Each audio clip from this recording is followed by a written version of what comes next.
जय श्री कृष्णा, राधे राधे। कैसे हैं आप सब? आई होप आप लोग बहुत अच्छे होंगे और आप सभी का वेलकम है मेरे ब्लॉग में।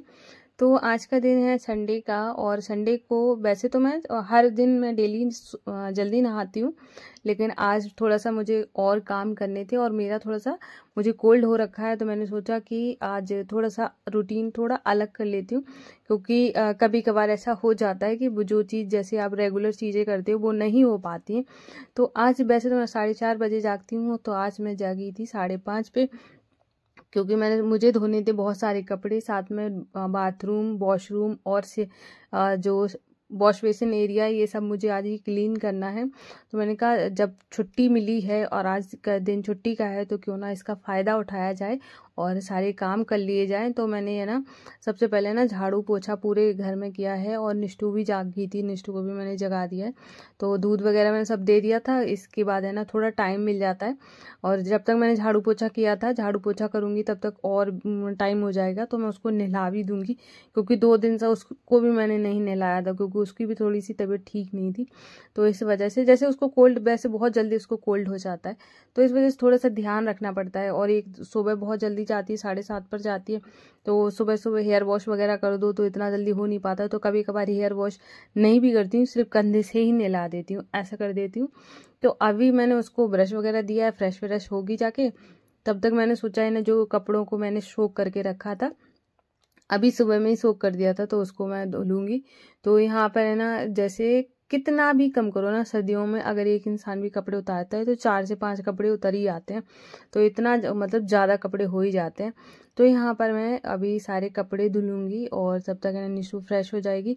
मैंने उसका पानी गर्म करने के लिए रख दिया है, तब तक पानी गर्म होगा, फिर मैं उसको बाद में नहलाऊंगी। तो यहाँ पर है ना मैंने सारी जो बेडशीट थी अपने बेड वाली, वो भी निकाल ली थी, अभी मैं सब धुल डालूंगी। और मुझे ना बिल्कुल भी आलस नहीं लगता है कपड़े वपड़े धोने का, कि मतलब अभी जैसे धुलती हूँ तो लगे कि हाथ से धुल रही हूँ, नहीं, मुझे तो ऐसे लगता है कि मैं बहुत फटाफट धुल लेती हूँ। मुझे मतलब ज़्यादा टाइम नहीं लगता है।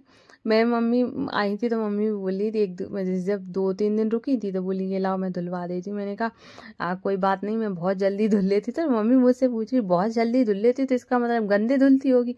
मैंने कहा गंदे नहीं धुलती हूँ, साफ धुलती हूँ, लेकिन अच्छे धुलती हूँ, तो स्पीड से धुल लेती हूँ। मतलब मुझे ऐसे अच्छा लगता है, मुझे ऐसे लगता है कि बहुत जल्दी धुल जाते हैं, ज़्यादा टाइम नहीं लगता है। तो और जैसे सुबह मैं जल्दी उठती हूँ तो इतने जो कपड़े वगैरह होते हैं वो नहीं धुल पाती हूँ, तो मैं दोबारा जब दोपहर में धुलती हूँ, तो जैसे जब मुझे लगता है कि ज़्यादा कपड़े हैं तो मुझे नहाना भी पड़ता है।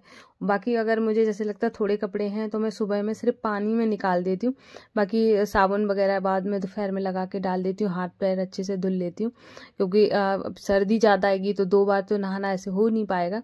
लेकिन आज संडे था तो मैंने सोचा है कि अब तो ज़्यादा स्कूल तो उसको भेजना नहीं है, मैंने कहा थोड़ा सा लेट नहा लूँगी, तो आज तो माधो अशु को भी थोड़ा लेट ही उठाऊँगी।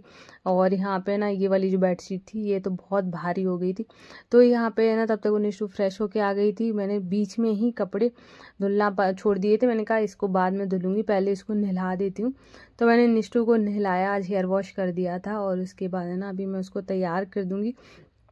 तो क्या होता है कि एक हाउसवाइफ होती है, मल्टीटास्किंग बोलते हैं ना उसको, कि एक काम के साथ है ना कई सारे काम करती रहती है, कि ये भी कर लिया, वो भी कर लिया, ये आगे का भी सोच लिया कि अब क्या करना है, तो बहुत सारे दिमाग में थॉट्स भी चलते रहते हैं। और तो यहाँ पे ना मेरे आधे कपड़े भी धुल गए थे, उसके साथ ही ना मैंने निष्ठू को भी नहला दिया है। अब जाके ना पोछा झाड़ू मेरा हो ही गया है, तो अब मैं उसको ना वो तब तक है ना बाहर थोड़ी देर धूप में बैठेगी जाके, उसको पापा भी उठ गए हैं तो पापा भी बाहर जाके बैठेंगे जाके, तब तक मैं बाकी जो कपड़े बचे हैं उनको धुल लूँगी। और ऐसे करके सुबह का हाँ जो है थोड़ा टाइम लगता है, कभी कभार जैसा हम रूटीन चाहते वैसा हो नहीं पाता है। तो जैसे कि मैं जैसे दूसरे दिन मुझे ऐसे लगता है कि मैं एक दिन पहले ही सोच लेती हूँ कि कल किस तरीके से काम करना है। अगर हम एक दिन पहले से डिसाइड कर लेते हैं ना कि हम सुबह में किस तरीके से काम करेंगे, कौन सा काम पहले करना है फिर कौन सा करना है, तो आपको ज़्यादा परेशानी नहीं होती है। और मैंने रात को ही बोल दिया था, मैंने कहा कि मैं कल है ना आपको लेट उठाऊंगी माधो अशु से, तो ऐसे मन में भी ये नहीं लगा रहता है कि मैं लेट उठ रही हूँ, तो माधो अशु को लेट उठाया बहुत लेट, जैसे कि क्या होता है 10-11 बजे आप उठ रही हो तो बहुत लेट हो जाता है, वो अच्छा नहीं है। अब ये वाला जो टाइम था ये बहुत अच्छा नहीं है, तो बहुत ख़राब भी नहीं है मेरे लिए। उसके बाद है ना फिर मैंने अपना पूरा काम ख़त्म किया और सारे कपड़े धुल के डाल दिए और यहाँ पर अब मैं आ गई थी। तो मेरा जैसे रहता है थोड़ा सा भी अगर लेट होता है तो मुझे लगता है सबसे पहले ना माधु आशु के लिए कुछ बनाया जाए।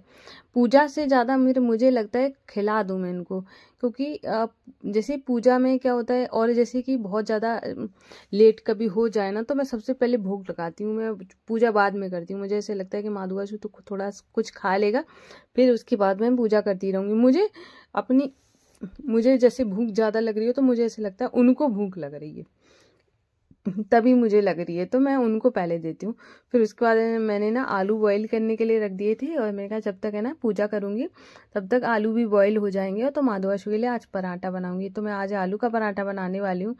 यहाँ पे मैंने माधु आशु को गर्म पानी करके स्नान करा दिया था।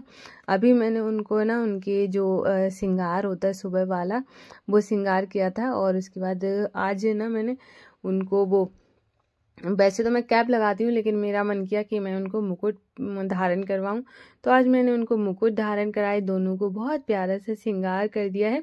और आप लोग इतने प्यारे प्यारे कमेंट, मैं ना बहुत अभी है ना आपके जो कमेंट आ रहे हैं और उनको ना रिप्लाई नहीं कर पा रही हूँ, थोड़ा सा अभी बहुत ज़्यादा बिजी चल रही थी इस वजह से। और तो मैं बारी बारी से वो नाम भी नहीं ले पा रही हूँ। मैंने वैसे सोचा था मैं हर दिन नाम लिया करूँगी ना, उसके लिए सॉरी।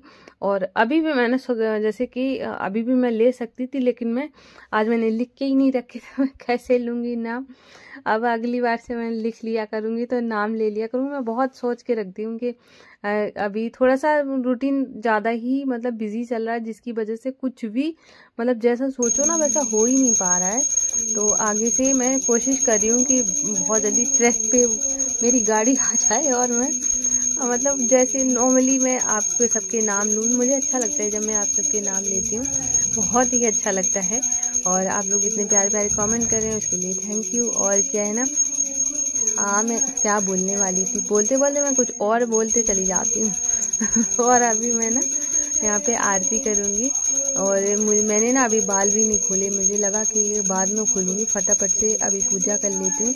तो और माधु आशु का मैंने प्यारा से श्रृंगार कर दिया। अभी मैं पास से भी आपको दर्शन करवाऊंगी और जब तक मैं आपको दिखा ना दूँ अपना माधु आशु तब तक है ना मुझे लगता है कि सब अधूरा अधूरा है, मतलब मुझे बिल्कुल भी अच्छा नहीं लगता है। तो उससे पहले ना मैंने उनको ना थोड़े से अमरूद काट के दे दिए थे। मैंने कहा माधु आशु जब तक अमरूद खाएगा ना तब तक थोड़ा सा मैं खाना की तैयारी कर लूँगी। तो ऐसे अब जब मैंने अमरूद दे दिया था तब मुझे थोड़ा सा तसल्ली आई। मैंने कहा अब माधु आशु ने खा लिया है तो अब इतना ज़्यादा नहीं लग रहा है। जैसे जब मैं कुछ ना दे पाऊँ ना और बहुत ज़्यादा, तो मैं अंदर ही अंदर बहुत परेशान होने लगती हूँ। मुझे ऐसे लगता है कि अभी भूखा है क्या करूँ। तो ऐसे करके तो मैंने अभी दे दिया था। आलू भी बॉईल हो गए थे तो मैंने यहाँ पे चाय बनने के लिए रख दी है। तो चाय तो हम लोग पियेंगे लेकिन जो आलू का पराठा है और दूध भी साथ में गरम जो लेके आते हैं ना भैया, लेकर आते हैं दूध वाले भैया, वो तो अभी नहीं आएंगे, उनको तो वो 10:30 के आसपास आते हैं। और जो कल वाला दूध है वो मैं उसी से ही गर्म करके माधु आशु को भी दूध दूंगी। तो उनको मैं दूध के साथ आलू का पराठा दूंगी और हम लोग चाय के साथ खाएंगे। और सुबह सुबह थोड़ा सा ब्रेकफास्ट आलू का पराठा का हो जाएगा। तो अभी मैंने सारे जो आलू थे उनको छील लिया है और मतलब पील ऑफ कर लूँगी और उसके बाद स्टफिंग रेडी कर लूँगी। तो आज क्या है ना हरा धनिया ख़त्म हो गया था जिसकी वजह से हरा धनिया तो नहीं डालूँगी। तो अभी मैंने ठंडे होने के लिए आलू रखे हैं, थोड़ी देर ठंडे हो जाएंगे उसके बाद मैं स्टफिंग रेडी कर लूँगी। तब तक मैंने यहाँ पे आटा लगा लिया था। और पता है मैं पहले क्लेचर ढूंढ रही थी, मैंने एक दो जगह देखा मिला नहीं, फिर बाद में मिल गया तब मैंने अपना क्लेचर लगाया। क्योंकि बाल में क्लेचर वगैरह लगा लेती हूँ तो काम करने में बुरा वैसा नहीं लगता है, ठीक लगता है। और जब तक कुछ ना लगाओ ना तो बहुत ज़्यादा आलस आता है। तो मैंने बस उसके बाद अभी मैं माधु आशु के लिए सबसे पहले ना जो भी बनता है, तो मैं सुबह जैसे लेट हो जाता है फिर तो मैं ऐसे ही सोचती हूँ कोई ऐसा खाना बना लूँ जो कि बिल्कुल मतलब बिना प्याज लहसुन का हो, जिससे कि कोई दिक्कत ना हो, फटाफट से बन जाए। और यहाँ पे ना आज जैसे निष्ठू को आलू का पराठा पसंद नहीं है तो मैंने भी सोचा था कि इसको खिलाऊंगी, हो सकता खा ले। तो इसमें क्या है ना धनिया नहीं पड़ा था, हरी मिर्च को भी मैंने शायद नहीं डाला था, तो जिसकी वजह से ना उसने बहुत अच्छे से लाल मिर्च डाली थी और नमक वो बाकी और मसाले हींग वगैरह सब डाला, जीरा वगैरह। तो आज का पराठा उसको अच्छा लगा, बोला ये ऐसा ही बनाया करो, मतलब हरा धनिया हरी मिर्च ना हो तो मतलब ऐसा पराठा अच्छा है। जो किसी को अच्छा ना लगे वो उसको अच्छा लगता है। तो मैंने यहाँ पे ना आलू का पराठा बनाया आज। मतलब बहुत जैसे थोड़ा लेट भी हो जाओ ना, अगर पहले से चीज़ें सोच के रखो ना तो फिर लेट लगता नहीं है। तो फिर मैंने आके ना माधो बच्चों के यहाँ पे बहुत प्रेम भाव से भोग लगाऊंगी और इस ब्लॉग को यहीं एंड करूंगी। फिर मिलती हूँ। राधे राधे, जय श्री कृष्णा।